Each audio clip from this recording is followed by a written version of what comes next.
Hello दोस्तों, राधे राधे, हर हर महादेव। आज मैं गंगा जी के विषय में बताऊंगी कि उनको स्वर्गलोक से पृथ्वी पर कौन लेके आया। तो दिलीप के पुत्र राजा भगीरथ ने गंगा जी को पाने के लिए घोर तपस्या की। पृथ्वी पर लाने के लिए उन्होंने घोर तपस्या की, घोर तप किया। तो गंगा जी ने प्रसन्न होकर उनको वर मांगने को बोला। तब उन्होंने वर मांगने को बोला राजा भगीरथ से कि पुत्र कोई वरदान मांगो। तब राजा भगीरथ ने बोला कि हे माता, हे विश्वजननी, आप मतलब स्वर्गलोक से पृथ्वी पर आने की कृपा करें।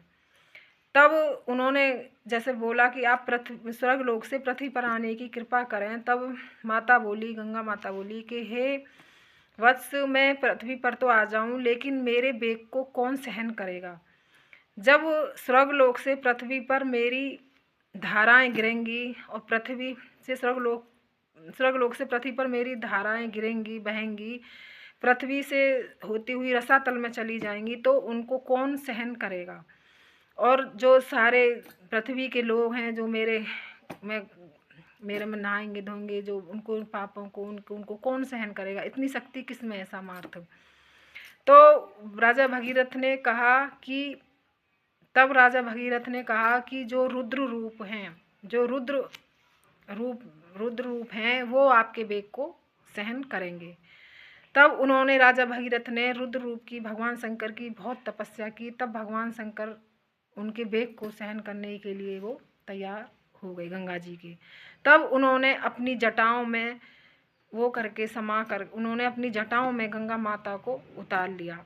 तब भगवान शंकर की जटाओं से होते हुए गंगा माता पृथ्वी पर गिरती है। स्वर्गलोक से होती हुई भोले शंकर जी की जटाओं में गिरकर तब वो पृथ्वी पर स्वर्गलोक से गिरती है, पृथ्वी पर नीचे तब आती है। स्वर्गलोक भोले शंकर जी की जटाओं से होकर तब वो नीचे पृथ्वी पर गिरती है।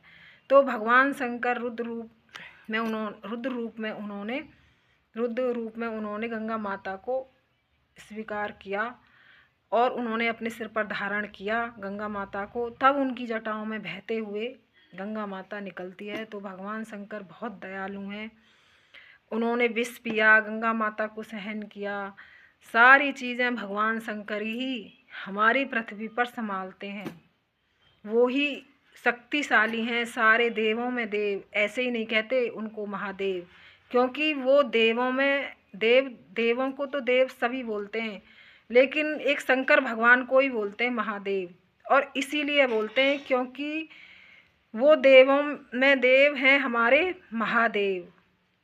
तो उनकी बहुत महिमा है भगवान शंकर की। भगवान शंकर की पूजा करने वाला कभी भी मतलब दुखी नहीं हो सकता, कभी भी वो परेशान नहीं हो सकता। हमेशा उसमें एनर्जी रहती है, हमेशा उसमें स्ट्रॉन्गता रहती है। इसलिए भगवान शंकर की खूब पूजा करनी चाहिए, खूब पूजा पाठ करनी चाहिए। सारे दुखों को हरने वाले हमारे देवों के देव हैं महादेव। तो हर हर महादेव।